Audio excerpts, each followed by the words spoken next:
Buenas tardes, bienvenidos al Ateneo Literario, Artístico y Científico de Cádiz, autoridades militares, amigos, ateneístas. Para aquellos que vienen por primera vez, bueno, pues comentarles simplemente que el Ateneo de Cádiz, bueno, pues es el segundo Ateneo más antiguo de España. Su fecha de inicio data de 1858 y prácticamente desde entonces pues mantenemos las puertas abiertas casi a diario, con conferencias, con presentaciones de libros y con múltiples actos. Hoy, bueno, pues tenemos el inicio de lo que del aula de defensa Almirante Lobo, que coordina nuestro amigo Francisco Glicerio, que en definitiva, bueno, pues tiene una larga tradición en este Ateneo y lo único que hemos hecho es cambiarle el nombre de aula militar por aula de defensa Almirante Lobo, tras el bicentenario del ilustre marino. Nos pareció oportuno cambiar el nombre y rendirle nuestro pequeño homenaje. La conferencia de esta tarde se titula Santiago González Tablas, ni Tazarut ni Cien Tazarut, un título algo enigmático.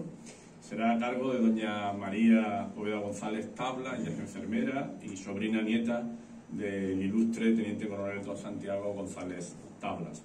También nos acompaña don Carlos González Rosado, que es teniente y escritor especializado en historia militar. Ambos comparten la autoría con otros autores, como Juan García del Río, con Antonio David Pazman y con Tobías de Antón Alonso de Liébana, pues comparten, como digo, la autoría de este magnífico texto dedicado al ilustre y heroico militar español.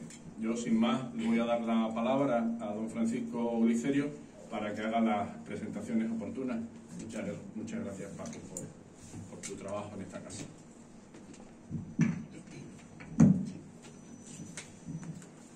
Con la venia, señor presidente. Primeramente, dar las gracias por su presencia hoy aquí a las autoridades académicas, al presidente de la Real Academia de Bellas Artes de Cádiz, al coronel Núñez, jefe de la Comandancia de la Guardia Civil de Cádiz, a los miembros de la Junta Directiva de este Ateneo y a todos los aquí presentes, amigos todos.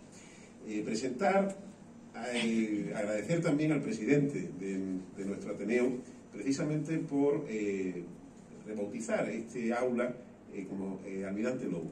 Además, un militar que, como dice su sepulcro en el Panteón de Marinos Ilustres, unió la pluma y la espada. Estamos hablando de un militar que fue ateneísta de Madrid y además del Ateneo de Madrid, también del antecedente del Ateneo del Ejército de la Armada, antecedente del Centro Cultural de los Ejércitos. El propósito de este aula es traer a un capital humano de primer orden. Y aquí lo tenemos. Pues tenemos con nosotros a dos personas que inician este aula.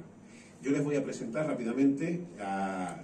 presentar rápidamente a doña María Poveda González Tabla y a don Carlos González Rosado, a los cuales agradecemos su presencia aquí para presentar esta obra fruto de su esfuerzo. Doña María Poveda González Tabla es natural de Larache, en Marruecos, donde pasó su infancia. Comenzó sus estudios de ATS, ella es enfermera, en la Escuela de Enfermería en la Clínica Puerta de Hierro de Madrid, primera promoción. Posteriormente, convalidó su título de Diplomado Universitario de Enfermería DUE en la Universidad Autónoma de Madrid. Ha trabajado en el Hospital Puerta de Hierro, en la Unidad de Recuperación, en la de Cardiovascular Infantil y en la de Rayos X, donde tuvo ocasión de trabajar en la crisis de la colcha.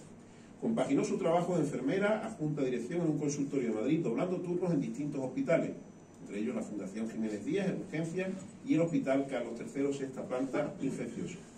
Pasó a trabajar en centro de salud por traslado de concurso oposición, primero en Madrid, capital, y posteriormente en un centro rural. Ya en el año 1994 marchó con la ONG Médicos del Mundo, el antiguo Zaire, en el primer operativo de ayuda humanitaria que enviaba el gobierno español a la ciudad de Goma, trabajando en los campos de refugiados Mugunga durante un mes.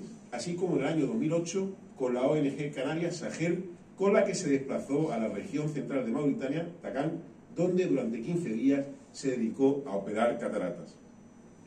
Ha participado en numerosos congresos como ponente en relación con el tratamiento de úlceras y heridas y se le concedió el segundo premio por un trabajo realizado sobre el tratamiento de cremadura con láser Fraser, otorgado por el laboratorio Monlique. ha sido miembro de la Comisión de Expertos de Heridas y UP del antiguo Área 5 de Madrid, UPP, actualmente en el área norte, desde donde ha impartido formación a sanitarios, tanto médicos, enfermeras como a TEC. A día de hoy está jubilada, mas no desligada de su profesión, aunque más centrada en la investigación de temas históricos y la escritura. En segundo lugar, les presentaré a don Carlos González Rosado, que no es desconocido en nuestro Ateneo, ya ha dado conferencias en nuestro aula. Es subteniente de infantería y es natural de esta provincia de Cádiz, en concreto de Gornos, uno de los pueblos blancos donde nació en 1969. Inició su andadura militar en 1990 como guardia civil auxiliar, estando destinado en la Academia de Guardias de Úbeda y en Arcos de la Frontera, en la provincia de Cádiz. En 1992 ingresó en la Academia General Básica de Suboficiales, pertenece a la 19ª promoción y ha estado destinado al Grupo de Regulares de Ceuta, en el Regimiento Tercio Viejo de Sicilia, en San Sebastián, y en el Grupo Logístico Paracaidista y Cuartel General de la Brigada Paracaidista en Paracuello del Jarama. Ya en el siglo XXI, en el año 2002, participó en la Operación Romeo Sierra para devolver la isla de Perejil a su status quo. Y en el año 2015, la Operación Alfa India de adiestramiento del ejército iraquí en la lucha contra el Daesh. Y ya hace 2 años, en el año 2020, en la Operación Balmis de lucha contra la COVID-19. Está en posesión del curso de cazador paracaidista, básico de seguridad y coordinador ambiental, y en el ámbito de la historia militar de los cursos de heráldica, uniformología, vexilología, dirección y administración de museos militares, catalogación de bienes de interés cultural y el de gestión del patrimonio histórico-artístico en unidades del Ejército de Tierra. Durante 9 años fue conservador del Museo Específico de Regulares. Es socio fundador de la Asociación de Amigos del Museo Específico de Regulares, ASAMER, y autor del proyecto del Museo del Regimiento Tercio Viejo de Sicilia en San Sebastián. Ha participado en numerosas exposiciones, conferencias y foros, y ha publicado más de 150 artículos relacionados con la historia de España en África, tanto en medios locales como en revistas especializadas de historia militar. Decirle una máxima, que los que estamos aquí creemos en ella: verba volan, scripta manen, lo hablado se va, lo escrito permanece. Así, es autor de los libros Fuerzas Regulares Indígenas de Melilla Tetuán, 1911-1914, Blocaos, Vida y Muerte en Marruecos, Historiales de los grupos de regulares de Ceuta 54, Melilla número 2, Ceuta número 3, Larache número 4 y Alucemas número 5. Asimismo, ya por último, decirles que es coautor de Fuerzas Regulares Indígenas, Cuna de Héroes, libro de efemérides de los grupos de regulares y libro de efemérides del Regimiento Tercio Viejo de Sicilia, también de unidades indígenas al servicio de España, Soldado Moro, usos y costumbres del indígena al servicio de España, así como de varios libretos de dibujo dirigidos a los más pequeños, ejemplos de compartir esa cultura de la defensa a la infancia. Mis pequeños regulares, mis pequeños paracas, mis pequeños guardias civiles, contraalmirante Miguel Lobo Malagamba y mi pequeño Museo Arqueológico de Espera. Como les digo, en este inicio de la andadura del curso del Almirante Lobo, de la sección Almirante Lobo, tenemos un capital humano de primer orden. Gracias.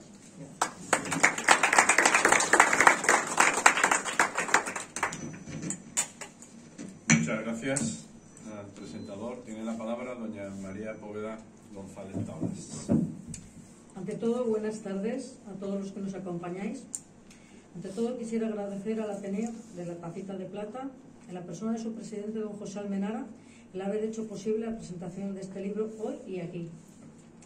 Esta biografía nace gracias a mi madre, Conchita González Tablas, sobrina de Santiago. Ella se encargó siempre de alimentar la historia familiar, unas veces con anécdotas reales adornadas con la fantasía del paso del tiempo y de la transmisión oral, y otras tal cual ocurrieron. Me gustaría contar, que ya lo ha contado Paco, que yo nací y viví en Larache. Quizá por eso este libro se fue fraguando hace mucho tiempo. Es más que probable que fuera gestándose en mi infancia, en la imaginación de esa niña llena de curiosidad que era yo. Recuerdo subir a la azotea de casa y ponerme a fantasear mirando al horizonte, viendo el río Lupus en su discurrir hacia el Atlántico, observando los campos que se perdían a lo lejos. Imaginaba los lugares donde se había batido el tío Santiago, esas tremendas batallas, y casi podía ver el lugar donde fue abatido. Y es que esa niña vivíamos al lado del hijo del famoso Raisuni, el señor de Tazarut. Él era nuestro vecino, del que apenas separaba nuestras casas un estrecho callejón. Era ni más ni menos que Jal Raisuni, el bacha del Arache. El bacha es como el alcalde del Arache. Ese Raisuni, señor feudal de la Yevala, personaje de leyenda, era el padre de nuestro vecino y fue el enemigo más pertinaz contra quien luchara y contra quien perdería la vida Santiago. Mi madre, que era una cancerbera de todo lo que olía a recuerdos familiares, guardó celosamente documentos, fotos, cartas con más de un siglo pesando sobre sus renglones. Mucha de esta documentación la hemos ido depositando escalonadamente mi hermana Victoria y yo en el Museo Específico de Regulares de Ceuta en las diferentes visitas que he hecho. Ese museo es un magnífico sitio y fuente de documentación inédita, nido para estudiosos, amantes de la historia regular y de la historia en general. Aparte de ser una joya arquitectónica que lo es un lujo pasear por sus estancias, por los jardines, por todo. Os recomiendo con mucho interés, si no lo habéis visto, que lo visitéis. Mi interés por la historia familiar me ha llevado, que como ya os he contado, data de lejos, a crear un árbol genealógico hace ya casi 18 años. Este árbol cuenta con más de 2.000 familiares. Esto incentivó mi interés por saber más y más sobre la familia. Paralelamente creé un blog en Facebook que se llama El Patriarca González Tablas, en clara referencia a mi bisabuelo Ramón, padre de Santiago y patriarca de toda la saga. Ramón González Tablas fue todo un personaje. Se casó 2 veces. La primera con Javiera García Herreros y Escartín, que le dio 8 hijos, y al fallecer le dejó con 8 huérfanos, entre los que se encontraban Santiago y mi abuelo Ángel, todos ellos muy pequeños. La menor, Javiera, contaría alrededor de 1 año. Ramón, el bisabuelo, volvió a contraer matrimonio, esta vez con Concha Otálora y Carrillo de Albornoz, a la que sacaba ni más ni menos que la friolera de 23 años. Con ella tuvo otros 8 hijos vivos y una fallecida de recién nacida. A todos ellos los criaron como si fueran una sola familia, sin distinciones. Pero Ramón volvió a quedar viudo y, según cuentan los mentideros familiares, intentó casarse de nuevo, esta vez con su cuñada María Otálora. Pero este intento no llegó a buen puerto, debido a la frontal oposición de sus hijos mayores. Dijeron que naranjas de la China. Ramón, el patriarca, no se achicaba con nada. Vamos, que era todo un carácter. Como adelanto os digo que por protestar contra un superior estuvo detenido 2 meses en el castillo fortaleza de San Carlos de la Cabaña en La Habana. Pasó 6 años en las Antillas. En este blog del que os hablaba nos hemos reunido más de 100 familiares que con su participación, sus anécdotas y fotos me han ayudado a completar la historia familiar. Luego llegó mi faceta de querer recorrer y pisar el terreno por donde anduvo Santiago. Tazarut fue mi primera incursión en la zona. Por si no lo sabéis o alguien lo desconoce, Tazarut fue el sitio donde fue abatido. Está en Marruecos, en la zona de la Yevala, en el noroeste, sí. Posteriormente ya fue un ir y venir por tierras africanas hasta la fecha, en que aún sigo brujuleando. Cuando me decidí a transcribir las cartas, que fue una tarea dura y pesada, me ha llevado 3 años, tropecé con las piezas de un puzzle con un montón de piezas que había que ir casando y montando para darle sentido. Con todo este material entre mis manos, no paraba de darle vueltas. Había que trasladar todo aquello a un libro que traspasase al personaje, al héroe de Tazarut, y penetrase dentro, sacase a flote al hombre, al ser humano desconocido que escondía. En una palabra, humanizar al héroe. Reconozco que a medida que transcribía las cartas era como si fueran ellos quienes me lo fueran dictando. Los sentí muy cerca. Pero había un gran pero, y es que necesitaba ayuda, ya que yo no sabía distinguir un regimiento de un batallón, y que conste que todavía me cuesta hacerlo, ¿eh? Cuando la conseguí la ayuda de los que se convertirían en mis compañeros de equipo, compañeros de viaje, de noches de insomnio, durante más de un largo año, ellos son Carlos González Rosado, aquí presente, Juan García del Río, Antonio David Palma y Tobías Antón. Todo hay que decirlo. Grandes expertos, autores de varios libros y conocedores del tema africano que nos ocupa como pocos. Reconozco que tuve que engatusarles con el proyecto, ¿eh? Obviamente cada uno tenía su trabajo, estaban escribiendo otros libros, otros artículos, pero civilinamente me incrusté en sus proyectos sin que ellos se pudieran negar. Y hay que decirlo, sin ellos, sin su ayuda, hubiera sido imposible, ¿eh? La tarea no ha sido fácil en absoluto, ya que cada uno estábamos en un lugar distinto. Madrid, Ceuta, Melilla, Cádiz, Guadalajara, y para más sirve con la pandemia encima. Han sido horas y horas, días y noches de conversaciones por WhatsApp, Daba igual la hora. Ahí nos encontrábamos de madrugada, escudriñando, rebuscando, cotejando datos, discutiendo hasta dónde iba una coma. La verdad es que le hemos robado muchísimas horas al sueño y a nuestra vida. Para la parte de su estancia en Cuba, que la veíamos escasamente documentada, contactamos con un historiador cubano, Ernesto Aramis Álvarez Blanco, que nos aclaró lugares que venían erróneos en su hoja de servicio, ampliándonos la información que hasta el momento era muy escasa y escueta. Se ha indagado en la historia familiar, desde sus abuelos, sus padres, su infancia, la vida con sus hermanos, pero no quiero desvelaros más secretos, solo recalcar que este libro está hecho desde el cariño más grande y la admiración más profunda que sentimos por él. Es un libro hecho con amor y desde luego reconozco que para mí es emocionante y en la culminación de un sueño. La importancia de este libro es que es la primera biografía de Santiago González Tablas. Para ello hemos contado con fuentes de primera mano, entre ellas un diario escrito por él, así como cartas tanto de Santiago como de Ángel, algunas de las cuales presentaban la dificultad añadida de estar escritas por los dos hermanos en el mismo papel y solapadas las escrituras.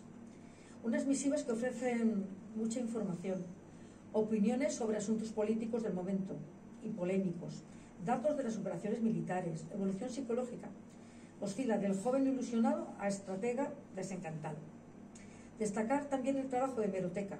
Se han consultado 155 referencias en la hemeroteca digital de la Biblioteca Nacional de España y 312 en la Biblioteca Virtual de Prensa Histórica. Más de 500 referencias que nos dan una idea de la repercusión mediática de González Tablas. En el libro van a poder ver una variedad de todas esas fuentes que han servido para recrear la vida de Santiago. Por eso el formato elegido ha sido el A4, que permite verlas con más detalle. Ya para finalizar, esto es cosa mía, pero imagino en estos momentos a Santiago, de uniforme, con las piernas cruzadas, sus botas relucientes, en una mano un cigarro, a medio consumir. Se encuentra sentado en una media luna de cuarto creciente, su media luna de regulares. Ángel está apoyado en su hombro. Ambos escuchándonos atentamente, esbozando una sonrisa al principio de esta presentación y esperando a ver qué decimos de ellos. Ahora ya veo la sonrisa abierta y franca de ambos. Y ahora voy a dar paso a nuestro querido amigo Carlos Gonzalo Rosado, que nos cuenta.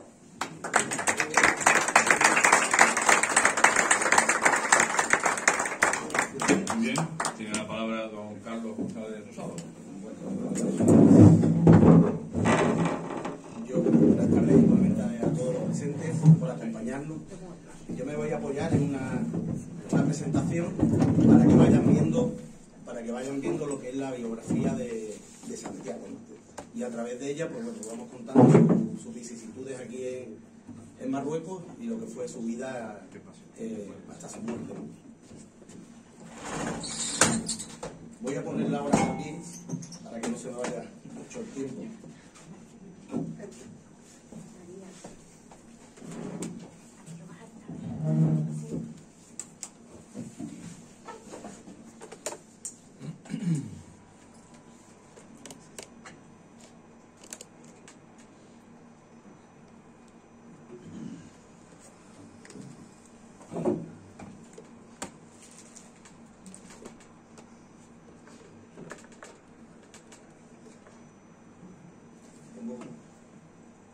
Sí está.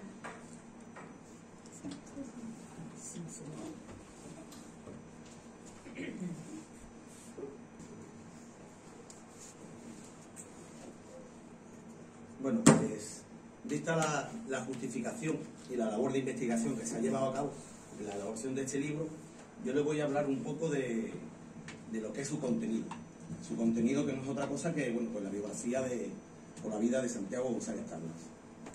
Santiago González Tablas nace en Pamplona en 1879 y muere en Marruecos el 13 de mayo de 1922. Se trata de un personaje que marcó una época especialmente entre el 19 y el 22, que es cuando más se le va a reconocer a nivel nacional.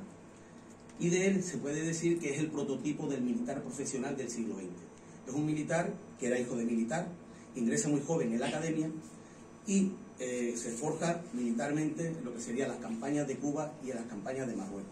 Y es ahí precisamente donde radica el interés de este libro. Este libro nos va a permitir conocer a Santiago, su lado más humano, pero conocerlo a él nos va a permitir también conocer al militar que se forma precisamente en Marruecos. Es el africanista. Este hombre, o este tipo de militar, está hoy muy denostado, en parte por el interés de algunos en condenar todo aquello que no cuadra con su forma de pensar o de su ideología, ¿no? Principalmente, este militar se ha visto condenado, sobre todo en muchas ciudades españolas, donde, a pesar de haber muerto muchos de ellos en Marruecos, pues le han quitado sus calles. Precisamente a Santiago le han quitado una de sus calles y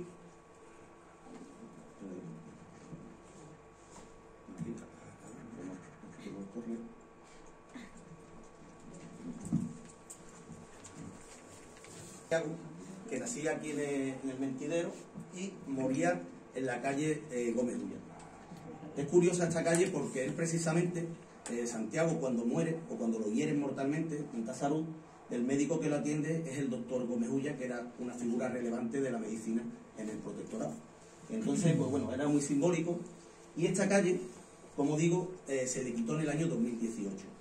La excusa del ayuntamiento fue entonces que Santiago no tenía, hoy se llama calle Beni de Cádiz, y esta calle se le quitó al ayuntamiento, la excusa era porque no tenía ninguna vinculación con la ciudad, porque tampoco, yo creo que tampoco el doctor Gómez Ulla tendría tampoco mucha relación con la ciudad, que mantiene en la calle, Unamuno, el doctor Fleming, ¿no? Entonces, bueno, no es, pero eso es una práctica muy común en España, que es juzgar muchas veces sin conocer la propia historia o lo que hay envuelto detrás de ese nombre, ¿no? Y es lo que le ha pasado a Santiago. Entonces, este libro también nos va a permitir conocer ese contexto histórico en el que se desarrolla su vida. En el que se desarrolla, como digo, su vida. Nosotros, en esta vida, la hemos estructurado en 14 capítulos. A lo largo de estos 14 capítulos, nosotros lo que vamos a hacer es conocer la evolución del niño al militar maduro. Sobre todo nos centramos en los orígenes de las familias.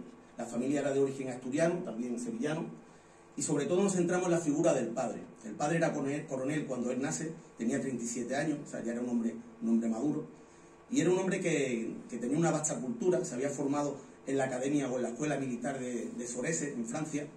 Era un hombre que luchó en las guerras carlistas, casi todos sus ascensos eran por méritos de guerra, y luego también había prestado servicio en Cuba, en Santo Domingo y en México. Este hombre va a transmitir a sus hijos el amor a la patria, eso es importante, el amor al ejército y sobre todo también al deporte. En el deporte especialmente a la esgrima. La esgrima fue un deporte que él fomentó y que sus hijos llevaron a la práctica a un nivel, fueron a nivel nacional, ganaron varios premios. Vemos también la infancia de Santiago. Santiago era el tercero de los 8 hijos del coronel Ramón González Tabla con Javiera, como ha comentado María. Esta mujer muere a temprana edad y él se casa con Concha de Otálora, Carrillo de Albornoz, y tiene otros 8 hijos. Conformó una familia bastante extensa. A mí no me extraña lo de los 2000 descendientes, o son pocos, María, eso, ahí hay más gente. Porque vemos aquí que es una familia del pobre general, cuando juntaba a la familia, pues se lo vería crudo. Vemos también, sobre todo, introducimos al lector en la relación de Santiago con su hermano Ángel. Ángel es el que está aquí debajo, es el abuelo de María. Este hombre es crucial para la elaboración de este libro, porque él, cuando muere Santiago, es el que va a conservar toda esta documentación que hablan del hermano y que hoy María tiene la suerte de conservar y nosotros de disfrutar en este libro. Vemos también su ingreso en la academia. Santiago ingresa a la academia en junio de 1894. Hablamos en el libro del proceso selectivo, que era muy riguroso en esa época, y sobre todo vemos, nosotros llamamos un apartado que llamamos aquellos niños soldados. Los llamamos aquellos niños soldados porque entraban, como vemos, casi niños. Santiago tenía 15 años, pero había chavales entre 13 y 14 años, los hermanos Espinosa de los Monteros también. Otro que tenía 15 años era Millán Terrero, que es Millán Astray, que es el fundador de la Legión, ¿no? Aquí lo vemos, tuvo mucha amistad con él, prácticamente hasta que muere, ¿no? Vemos también cómo en febrero de 1896 Santiago sale de la academia. Sale con 15 años, con 17 años, recién cumplido. Sale en febrero, él había nacido también el 9 de febrero, o sea que sale con 17 años. y va destinado al Regimiento América 14, que es si vemos los distintivos, los números de los regimientos se llevan siempre en el cuello, ¿no? Y aquí lo vemos, que está en el Regimiento América 14 en Pamplona.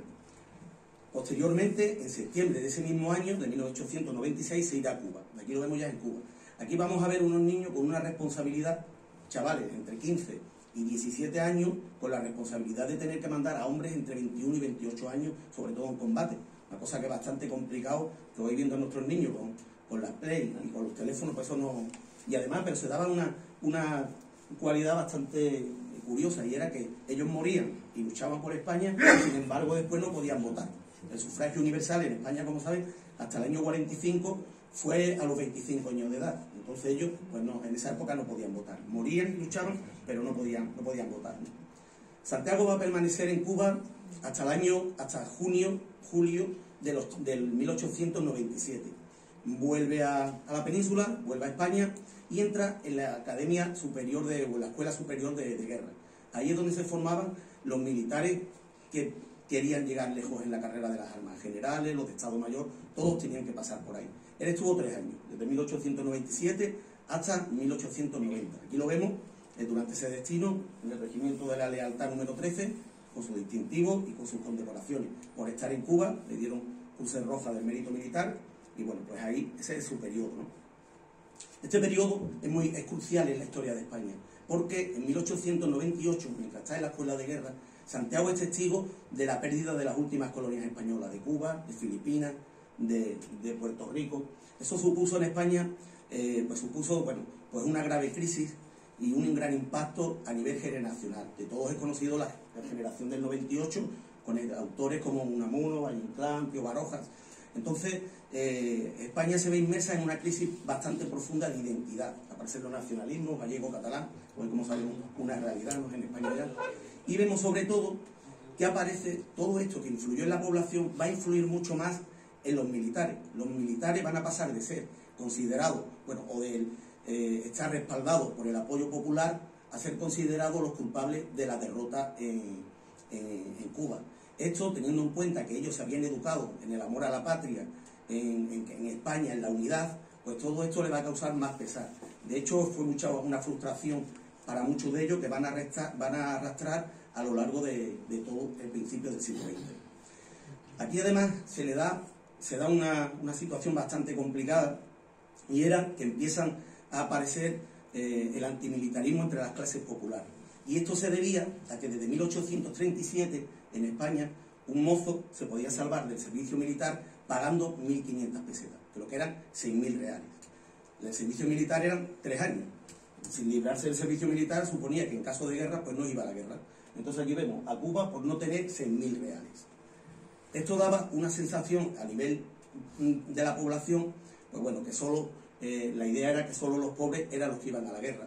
Hay que tener en cuenta que la redención eran 1.500, la redención, eso se llamaba redención a metálico. También se podía pagar a un sustituto para que ocupase el puesto de los mozos, y entonces el sueldo medio en esa época era de 1.000 pesetas, pero había gente que no llegaba ni a las 500, ¿no?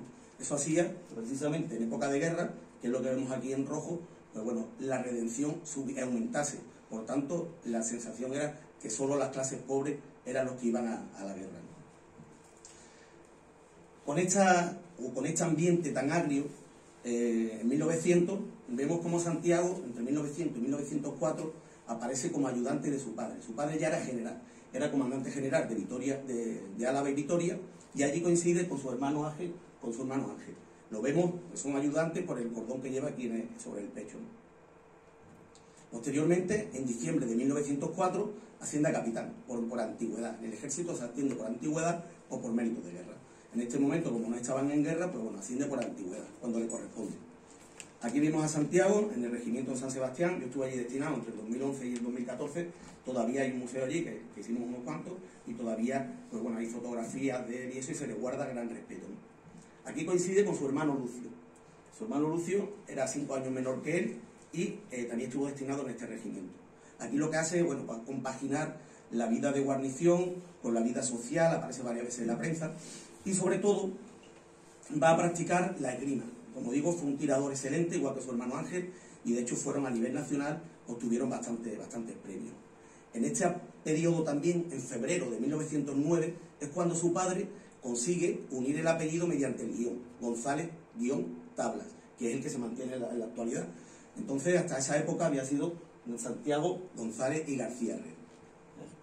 Este periodo es muy interesante también y es crucial en la historia de España. En 1906, España va a empezar una nueva aventura colonial, en esta ocasión en Marruecos, y él va a ser testigo de esta nueva aventura. Marruecos, a principios de siglo, era junto a Etiopía y Liberia los tres países que había independientes en África. Esto lo convirtió en objetivo primordial como colonia para potencias como Alemania y Francia. Esto creó entre las dos potencias un grave conflicto que se pudo extender o que se podía extender a nivel internacional. De hecho, fue preludio posteriormente de la Primera Guerra Mundial. Entonces, en este ambiente hubo las principales potencias, se reúnen en Algeciras y realizan o llevan a cabo la conferencia internacional, mediante la cual, para evitar estos altercados o que el conflicto fuese a más, pues se dividió la zona en dos partes. La zona española la zona norte le correspondió a España y la zona sur se le entregó a Francia. Aquí ambos tenían que ejercer como potencias protectoras. La diferencia entre una colonia y un protectorado es que la colonia, el país o la metrópoli llega al país, lo ocupa, mete sus fuerzas y lleva la administración de todo el país. En caso del protectorado, lo que tenían que hacer era colaborar con esa potencia, para una serie de reformas económicas, del ejército, lo que hiciera falta, ¿no?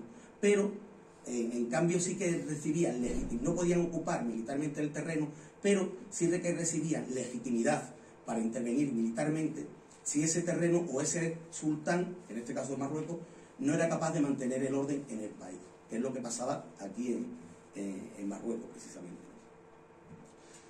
La zona que se le asigna a España, como digo, es la zona norte. Mucha gente cree que la zona norte de Marruecos, España, pues sacó mucho provecho de la zona, que se valió de ella para enriquecerse, y eso es todo lo contrario a la realidad. Marruecos realmente para España no suponía nada, de hecho le costó dinero. Marruecos era un país, una zona, una región, la zona norte era una región que presentaba el 5% del total de Marruecos, la zona que se le asigna a España.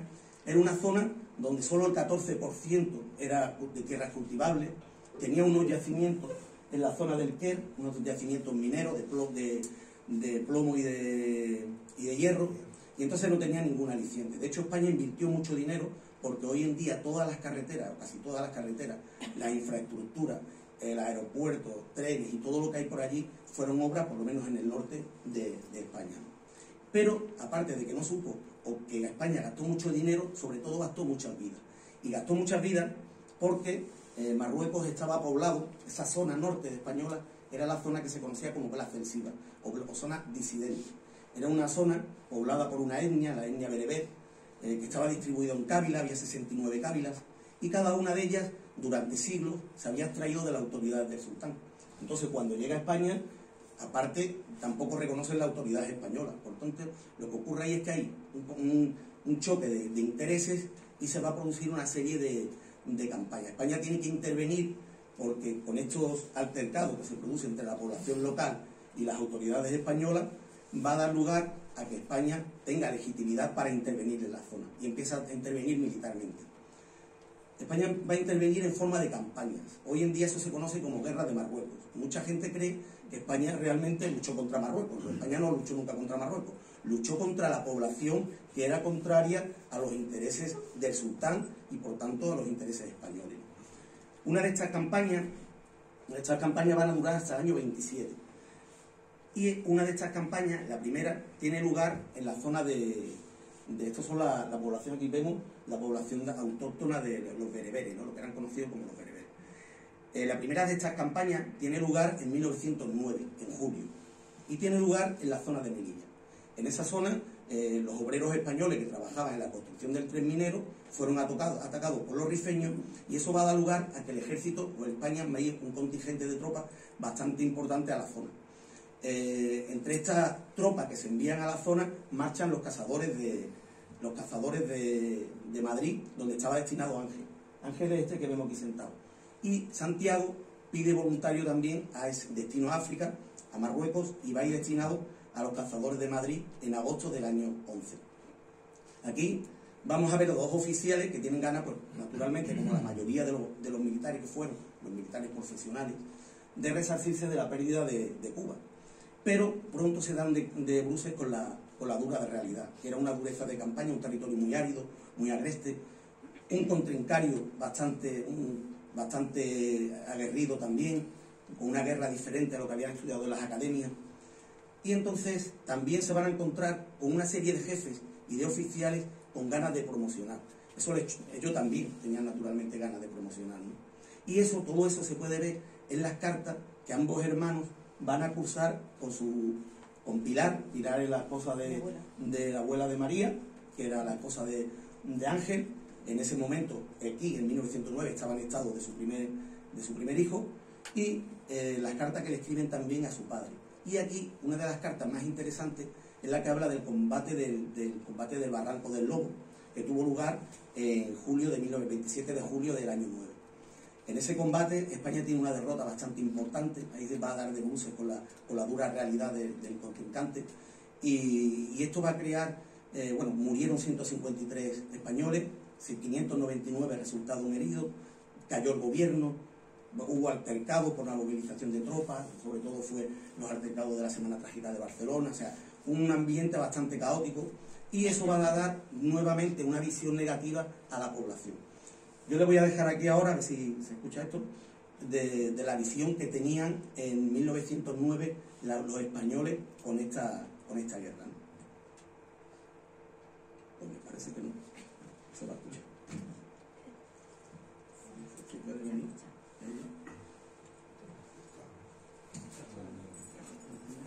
Que no viene.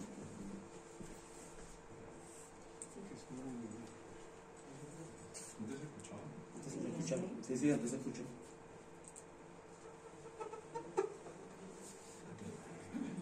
Bueno, yo continúo. Y ya lo vemos después, lo ponemos. Bueno, pues, a ver un poco de agua, con permiso. Es que aprovecho la canción para beber agua también.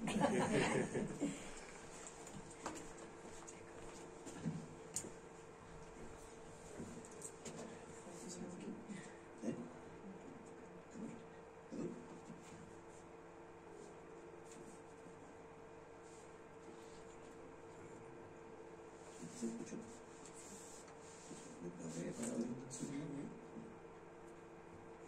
Lo pongo y...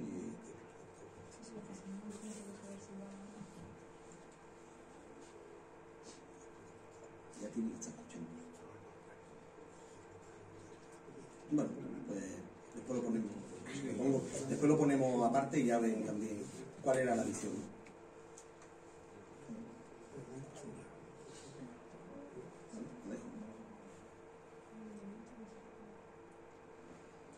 Bueno, sí, lo ponemos al final y ya está. Bueno, pues con la visión negativa de la población en contra de España, de la intervención militar en Marruecos, ambos hermanos vuelven a España. Entonces se van a encontrar nuevamente, uno vuelve a Madrid, Ángel, y Santiago vuelve a San Sebastián, donde estaba destinado. Pero se van a ver envueltos en una nueva campaña. Esta nueva campaña tiene lugar de nuevo en la zona de Melilla.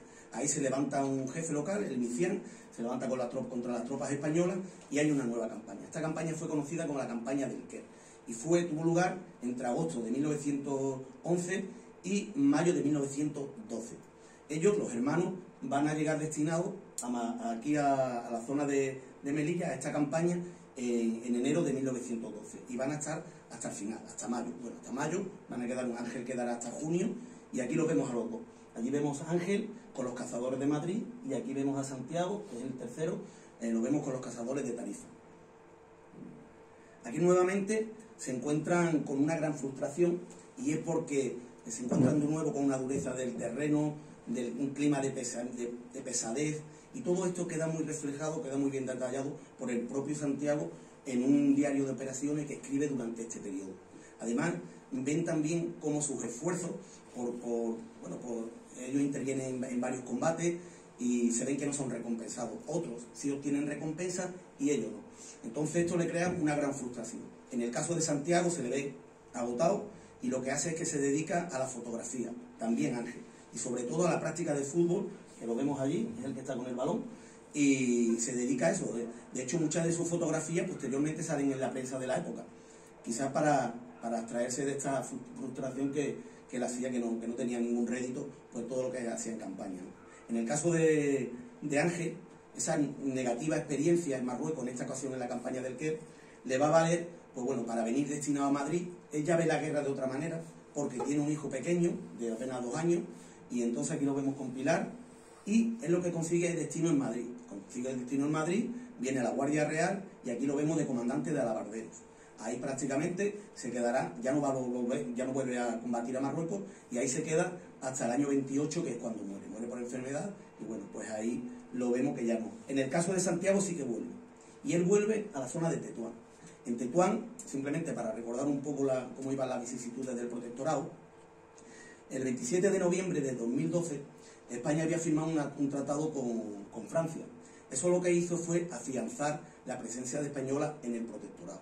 Y por tal motivo, lo que hizo España fue ocupar Tetuán. Tetuán era la capital del protectorado español. Era una capital que tenía 8 o 10.000 habitantes, y ahí se asentó la figura del alto comisario. El alto comisario era el representante de España en Marruecos, y también se asentó el jalifa. El jalifa era el máximo representante del sultán, el sultán que mandaba en todo Marruecos, pero el máximo representante en la zona española. En la zona francesa, como estaba ya el sultán, pues allí no necesitaba esa representación. Aquí lo vemos, España cuando ocupa Tetuán, lo que va a conseguir es que todas las cávilas que hay alrededor de la ciudad se levanten en armas, o al menos muchas, sobre todo la zona de Guadras, de Ángera, toda la zona norte. Esto va a provocar que se tenga que intervenir militarmente casi a diario. Por tanto, cuando Santiago llega allí, destinado a los cazadores de arapiles, va a combatir casi a diario.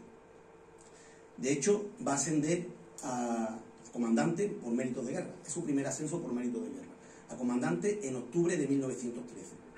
Ese ascenso lo que hace es que le lleve, él quiere quedarse en Marruecos, pero el ascenso lo lleva de nuevo a la península. Y él lo que hace es que se brujulea por ahí un destino cómodo, y el destino es con su padre. Su padre era miembro del Consejo Supremo de Guerra y Marina, y él lo que hace es que viene de ayudante de su padre. Su padre se va a la reserva en marzo del 14, y él lo que se queda es como ayudante del subsecretario del Ministerio de la Guerra, o sea, un puesto de confianza máxima. Pero su intención es volver a Marruecos. Aquí hay que ver, en este periodo son importantes las unidades indígenas. Estos son unidades indígenas. Las unidades indígenas eran unas unidades que estaban formadas por personal autóctono de Marruecos. El 80% o el 90% de la tropa era autóctono de Marruecos. Y los oficiales eran españoles. Esas eran las unidades élite, la élite del ejército. ¿Y por qué era así? Eran élite porque eran las que intervenían en primera línea siempre. Y el motivo era, ¿por qué? Porque el soldado indígena, estaba adaptado a la forma de combatir de su vecino, con el que tenía que luchar, también al clima, pero sobre todo hay que tener en cuenta que cuando en las unidades indígenas se producían muchas bajas, estas bajas no causaban en la península la misma impresión que cuando eran bajas españolas. Por tanto, el indígena era carne de cañón, como se dice. Por tanto, como digo, las unidades indígenas eran las más importantes. Dentro de estas unidades indígenas estaba la policía, las mejalas, una serie de unidades. La más importante eran las fuerzas regulares indígenas de Melilla. Estas fuerzas se habían creado el 30 de junio de 1911. Era la élite, eso sí que era la élite. En 1914, en julio, ya había 4 unidades de este tipo. Eran unidades que tenían entre 2.200 y 2.500 hombres. Y lo mandaba un teniente coronel. Bueno, pues estas unidades estaban desplegadas por todo Marruecos. Estaban desplegadas en Tetuán, el número 1, en Melilla, el número 2, en Ceuta, el Ceuta número 3, y en Alcázar-Quibir, el número 4. Pues bien, eran unas unidades donde el número de los ascensos, por ser unidad de élite, los ascensos por mérito de guerra eran bastante elevados, pero también conllevaban un riesgo, y era que la mayoría, bueno, pues el índice de mortalidad era bastante elevado también. De hecho, regular es la unidad con más bajas del ejército. Tiene sobre 90.000 bajas, de ellas 20.000 muertos en combate en apenas 15 años. A pesar de ello, se convirtió en el objetivo o en el referente para muchos militares, entre ellos Santiago. Santiago finalmente pide destino a una unidad de este tipo, que era el Grupo de Regulares de Ceuta número 3, que estaba en Ceuta precisamente. Él llega aquí en junio de 1915, el grupo se estaba organizando, había sido creado en julio del 14, pero su primera lista de revistas la pasa en mayo. Entonces cuando llega es prácticamente de los primeros en llegar a esa unidad. Esa unidad la mandaba entonces Manuel de la Hera, y mucha gente, muchos familiares creían que era Santiago el que la había, como fue de los primeros en llegar, creían que era Santiago el que había fundado, él era de los primeros que llegaron, pero, o sea, el jefe era Manuel de la Hera, ¿no? En esta unidad, como es de suponer, pues bueno, pues va a combatir a diario, combate a diario, y destaca sobre todo en el combate del Bius, el 29 de junio del 16, y sobre todo en un combate que tiene lugar cerca de Tetuán, que se conoce como la zona de Sinar, en Guarrás, en la capital del Guarrás. Ahí es el 13 de mayo, quédense con esta fecha, el 13 de mayo de 1919, él se hace acreedor a la Cruz de San Fernando, que es esta que hay aquí. La Cruz de San Fernando es la máxima condecoración que se concede en España en tiempo de guerra. Se le conoce como laureado, por el laurel que la adorna. Esta condecoración es de la más importante en España y una de las más prestigiosas del mundo, porque lleva un juicio contradictorio bastante complicado a la hora de conceder esta distinción, ¿no? De hecho, normalmente se concedía a título póstumo. En el siglo XX se concedieron sobre 250, son 248, pero bueno, sobre 250. Pues bueno, el 80-90% fueron a título póstumo. Esto da, pues bueno, la realidad de que el que se le concedía con vida pues gozaba de gran prestigio y de admiración, no solo por los militares, también por la población civil, ¿no? A Santiago, el hecho de armas, como digo, tiene el 13 de mayo, pero la condecoración se la conceden en febrero de 1920. Aquí lo vemos ya con su condecoración. Él estaba destinado en esta fecha, en febrero del 20, en Granada, en el regimiento Córdoba 10, que es el número que lleva aquí. Anteriormente a esta condecoración, su padre ya había muerto, su padre murió en el verano, julio de 1916. En este tiempo también, entre 1916 y 1918, él se preocupa por conocer al soldado indígena, sus costumbres y sobre todo su idioma. Este es el diploma de posesión del árabe completo. Él estudió en 2 años, los 3 años que eran necesarios para obtener este diploma. Él sabía hablar y escribir el árabe a la perfección. Luego también se preocupó sobre todo por dar comodidad al soldado indígena. Este soldado le creó un cuartel, y ese cuartel hoy en día lleva el nombre de González Tablas. Está en la zona de Jadú, en Ceuta, y es la base de los regulares de Ceuta.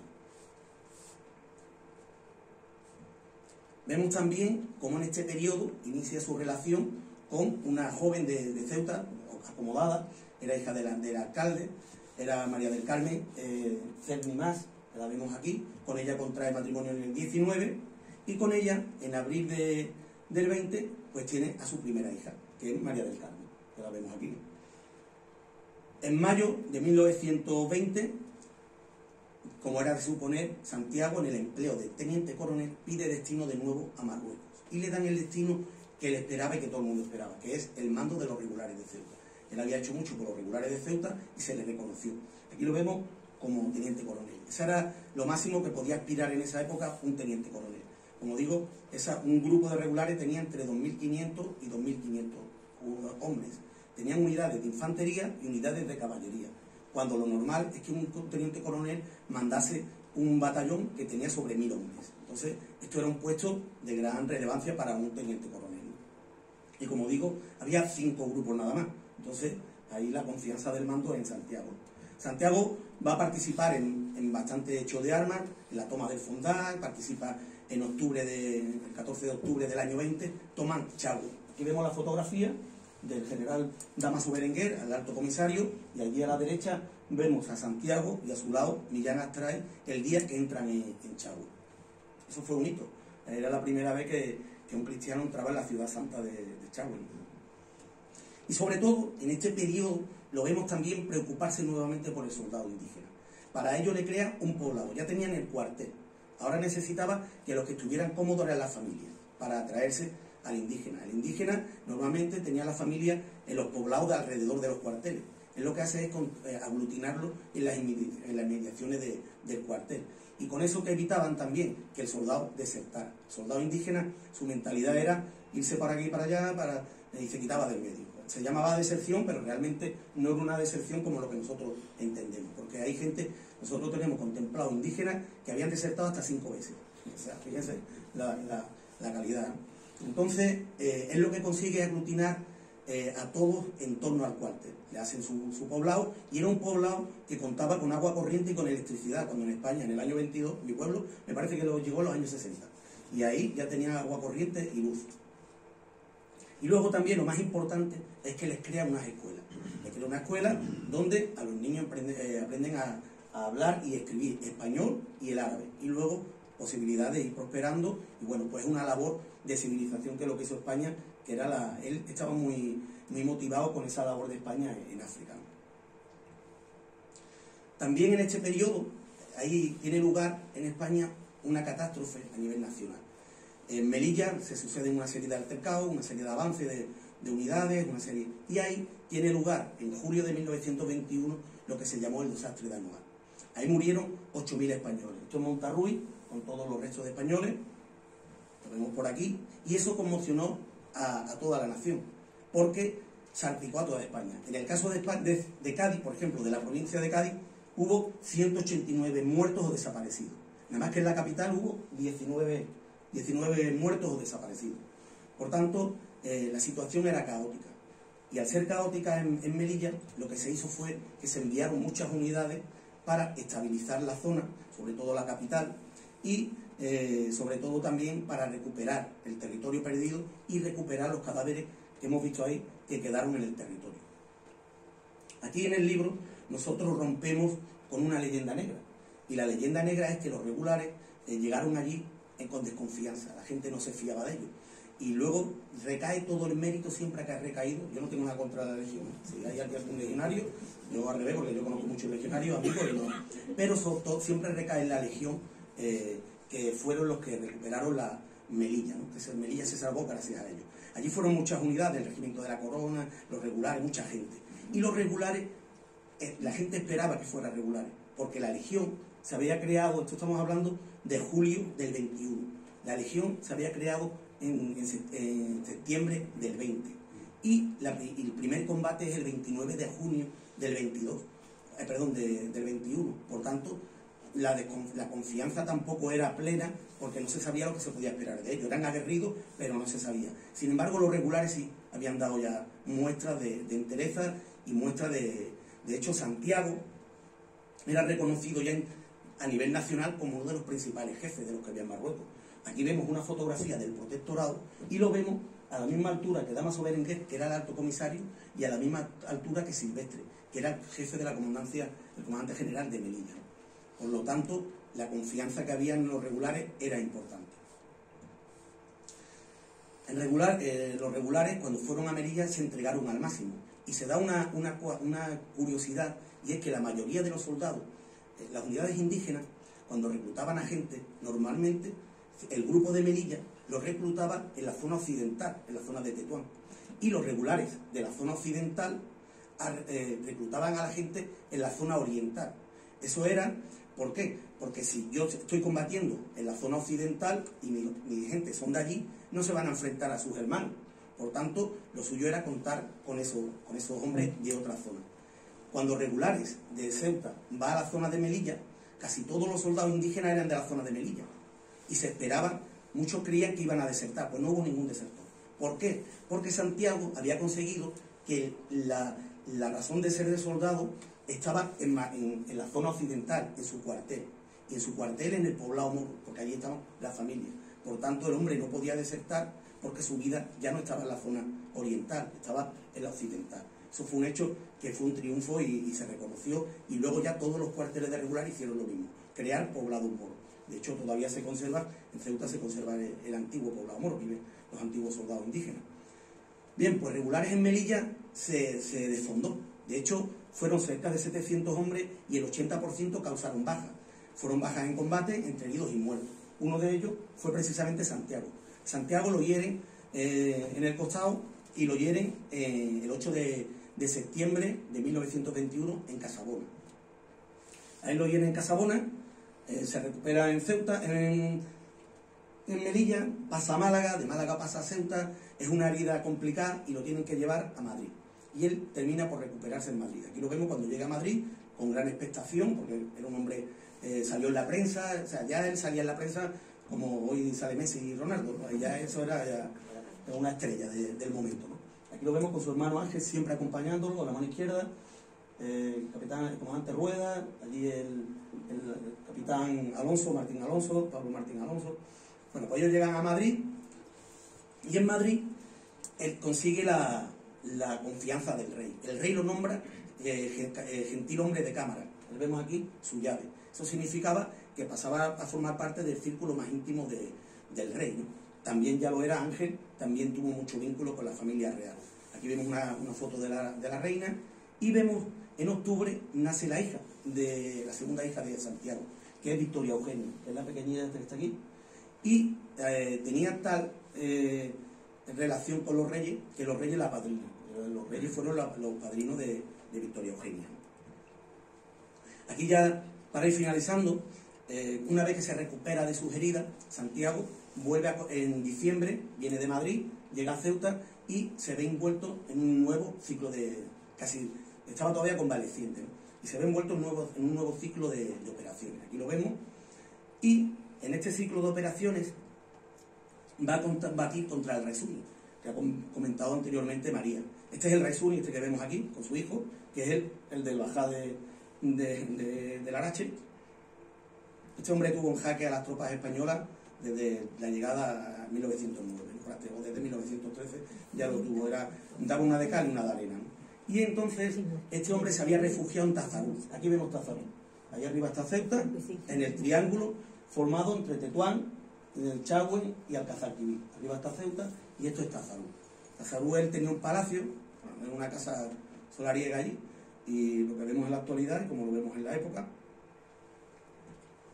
Y ahí, de este periodo, es muy importante las cartas que escribe Santiago, sobre todo a Millán Astray y a su hermano Ángel.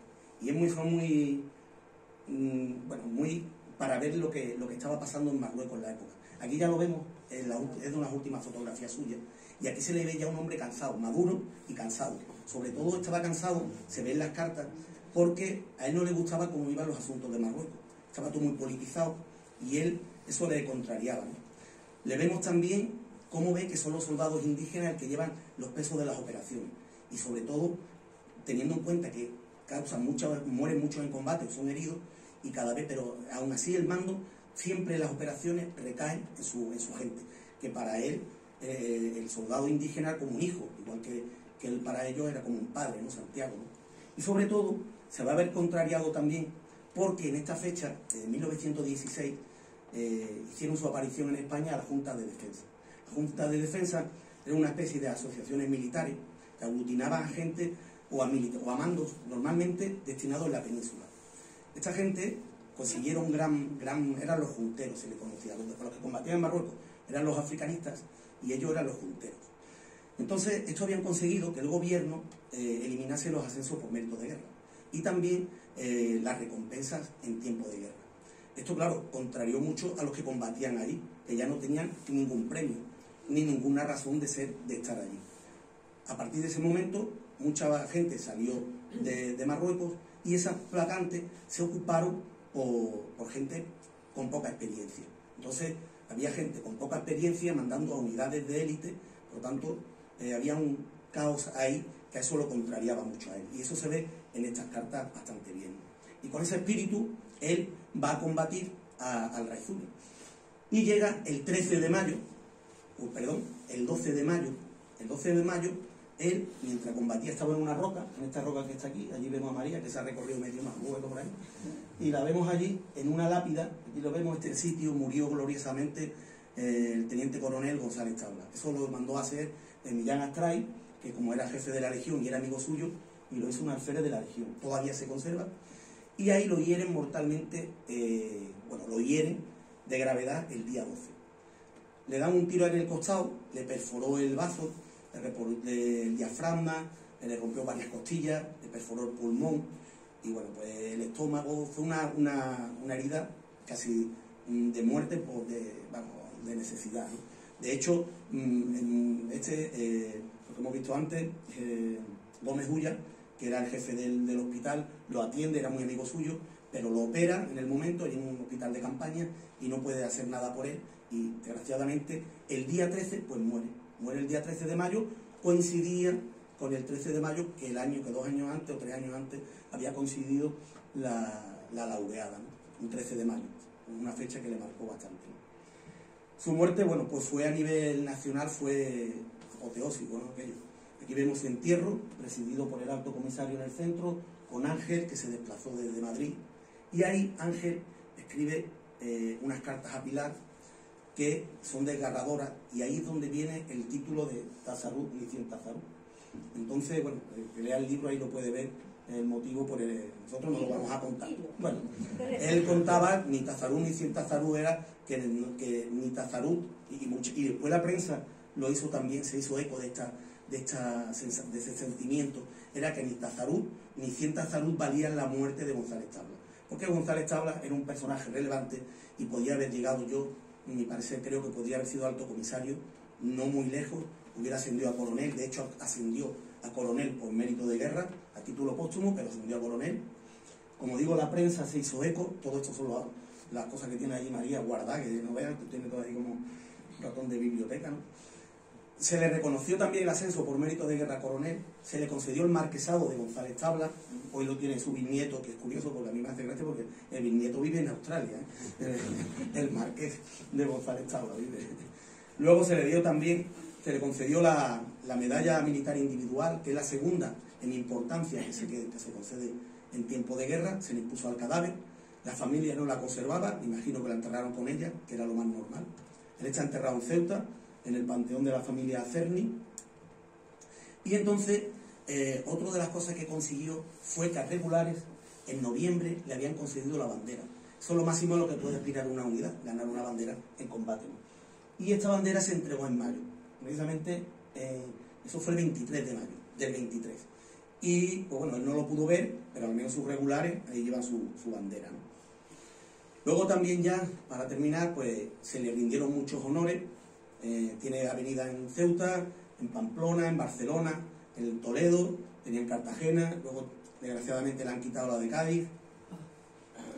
Se le mantiene recuerdo en el Museo de Regulares, donde la familia donó todas sus pertenencias, sus condecoraciones en este caso.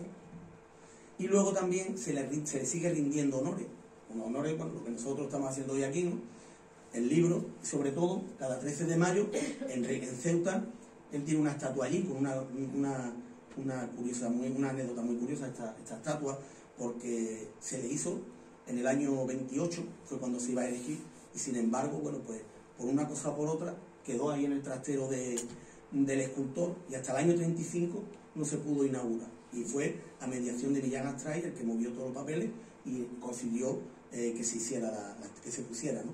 Se estuvo barajando en Toledo y al final pues se puso en Ceuta, al lado de donde está la Virgen de África, Nuestra Señora de la Virgen de África, y ahí cada 13 de mayo los regulares de Ceuta le rinden honores.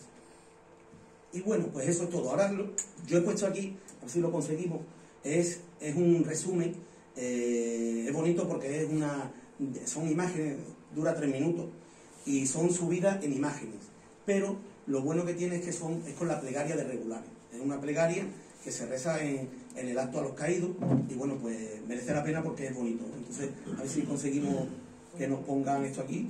Voy a quitarlo y lo vuelvo a... ¿vale? Y lo vuelvo a activar, ¿no?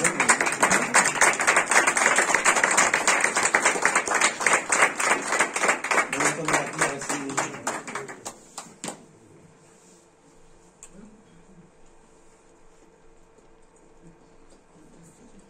A ver si lo conseguimos.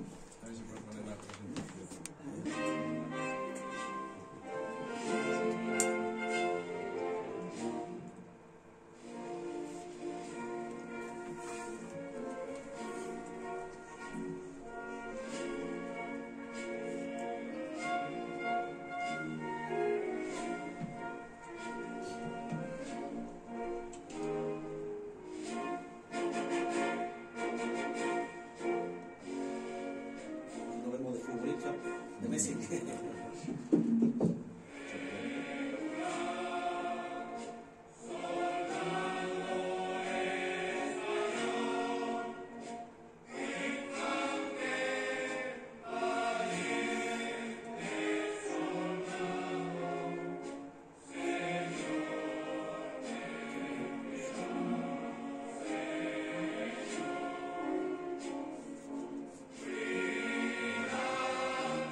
Sentaros de nuevo.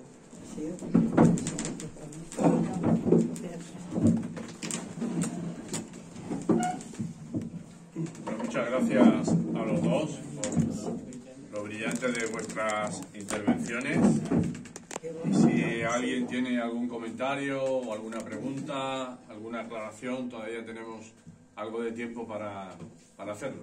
Así que si alguien Yo quiere daros las gracias, pues soy prima de María, igual, sobrina nieta de Santiago. Sí, señor.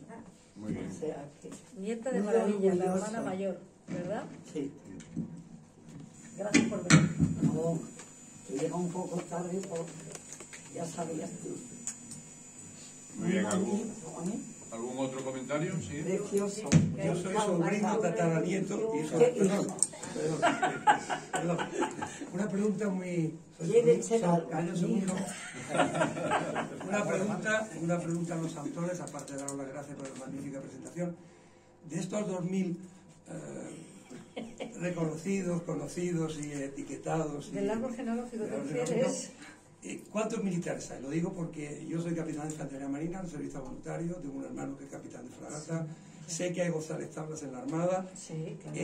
hay muchos González Tablas dentro de las Los Fuerzas González Armadas. Tablas de la Armada son descendientes de Lucio. Correcto. Ah, Todos son descendientes de Lucio, porque el hijo de Lucio, Ramón González Tablas Mendizábal, llegó, pues, no me sé muy bien lo de la Armada, al máximo grado. Almirante. Almirante. Almirante. Yo no sé si era almirante, sí, bueno, sería almirante. Y murió ha muerto en el 2010, murió en julio del 2010. Y, Un González Tablas. sí, Ramón González Tablas Mendizábal, el hijo de Lucio. O sea, tío tuyo. Entonces era el hijo de Lucio. Y luego tiene hijos, que tiene, me parece que eran 6, a Ramón González Tablas Lázaro, que hay muchas fotos en el libro que son de la familia González Tablas Lázaro. Ese también es de la Armada, y son los que tú conoces, Santiago, Agustín y un montón, que son todos de la O sea, que al final se ha pasado, digamos, del ejército de tierra a la Armada, Sí, por alguna sí, razón. de ¿no? las bueno, y del ejército de tierra también creo que hay algunos, que el González Tablas lo tiene mucho más lejos, Ya. pero sí que hay militares. Y por la rama Otalora, o sea, de la segunda rama también hay, sí. Pero vamos, así militares como son más los de la Armada, son los descendientes de Lucio. y que están todos dispersos. Mira, en Canadá, en Australia, en todas partes ha habido un González Tablas, yo creo que menos en Antártida, en todas partes. Es lo que decíamos, es que hay González Tablas por todas partes, que somos muchísimos. Por ejemplo, los Irujo, que son los descendientes, en primera rama, la Irujada vuestras, que sois ya, es que no, incontables, y luego han aparecido Mis abuelos nos hemos reunido de maravilla. Claro, muchísimos. 400 y pico. Claro, si es que es prolífico que era el bisabuelo y luego prolífica que era tu abuela, pues vamos, es que ha ido. Yo ya me pierdo. Sí, claro, y tú cualquiera. Yo no sé si es de familia. El general, bueno, el padre, Ramón, se casa con Concha, tu bisabuelo, la mujer tenía 23 años. Santiago, cuando se casa, la mujer tiene también. 20. Sí, o sea que... Será de familia, María. Ángel no, pobre. Vamos a ver. María, me da mucho recuerdo para ti, mi sobrina, que está casada con Sebastián Vega Murcia. Ay, por favor. ¿Quién Curry? Curry. Mi amiga mía, dale un beso de mi parte. Toda mi familia, que hay muchos militares. Ya sí lo conozco. Pues mira, voy a contar una anécdota. Ahora voy a contar una anécdota de Sebastián Tato. Hace muchos años le dije yo a Tato, en Ceuta, le dije, Tato, yo voy a escribir un libro, quiero escribir un libro sobre Santiago. Está todo escrito. Y cuando me lo encontré en Ceuta, le decía, es que está escrito. Ahí lo tienes. Sí. ¿Cuándo los vendes? No los vendemos ya, es que no son nuestros, son del archivo de Ceuta. Son del archivo de Ceuta. Entonces ya deben de quedar como 20 libros. Si alguien tiene mucho interés, podemos decir al librero, a la librera, que pueden pedirlo por WhatsApp, porque solo coge WhatsApp. Y ahora es que se le casa un hijo. Bueno, que hemos tenido un problema también. Porque el tuyo lo tengo yo encargado y te lo he traído. Pues al final el que lo iba a traer, es que no ha venido, ha tenido un incidente y no lo ha podido traer. No ha podido traer, que venía con un poquito de libros, sí. Para los que ya lo hacerlo llegar, tampoco. Permiso, yo no quiero decir más que nos han encantado las intervenciones, nos ha encantado la fotografía, y yo creo que cosas como esta sirven para hacer patria, que no dejarlo. Por eso yo creo que en nombre de algunos más, darle la enhorabuena, porque ha sido una conferencia y un acto realmente importante. Muchas gracias. A vosotros, si os ha llegado y os ha gustado y habéis percibido la humanidad del personaje y la persona. Teresa, y luego usted. Yo me he sentido de pronto muy inmersa en su charla. Ha sido una exposición magnífica, pero es que aparte de todo estoy un poco emocionada porque un tío mío participó en el anual y todas esas cosas. Pues fíjate. O sea que yo casi no lo conocí, yo era muy niña, ya soy mayor, un hermano mayor de mi padre. Claro. Y además mi abuela, pobrecita, decía lo que había sufrido, porque mi abuelo estuvo en la guerra en Cuba. También. Mi tío estuvo en África y mi padre estuvo en la guerra civil aquí. Claro. O sea que mi abuela murió, y lo curioso del caso que todos volvieron. Todo ¿sí? Ya fue. Mi abuelo llegó muy mal. Mi abuelo, yo tengo un recuerdo muy vago de él con un asma tremenda, porque él estuvo hasta los últimos allí metido en Cuba. Después mi tío también vino muy delicado, no pudo tener hijos ni nada, pues fue herido. Y mi padre tuvo 5, o sea que yo de pronto me sentí un poco, digo, me veo muchas veces inmersa en los sitios sin saber ni cómo ni cuándo. Es verdad que, pues nada, enhorabuena. Gracias. Muchas gracias. Yo, aparte, como regular dolor, felicitar, por supuesto, a la descendiente de González Tablas y a Carlos, que lo conozco hace ya varias décadas. Quería felicitar al Ateneo, precisamente, por la iniciativa de hacer presentaciones como estas, que en los tiempos que corren, la verdad que también es digno de mérito y de Muchas gracias. Muchas gracias. ¿Algún otro comentario o aclaración? Bueno, pues nada, darle la enhorabuena a los dos autores que tenemos aquí, hacerla extensiva al resto de autores, porque uno sabe lo que es un trabajo de investigación y el libro tiene una pinta excelente, y estoy seguro de que el esfuerzo ha sido importante, pero yo creo que también el esfuerzo ha valido la pena, ¿no? Es importante también, como se ha señalado aquí, reivindicar nuestra historia. Creo que es importante recordar también a nuestros héroes, sean de donde sean. Ese ocultamiento de la historia creo que no conduce absolutamente a nada. Así que muchas gracias de nuevo, enhorabuena de nuevo y muchas gracias a todos por vuestra presencia. Gracias.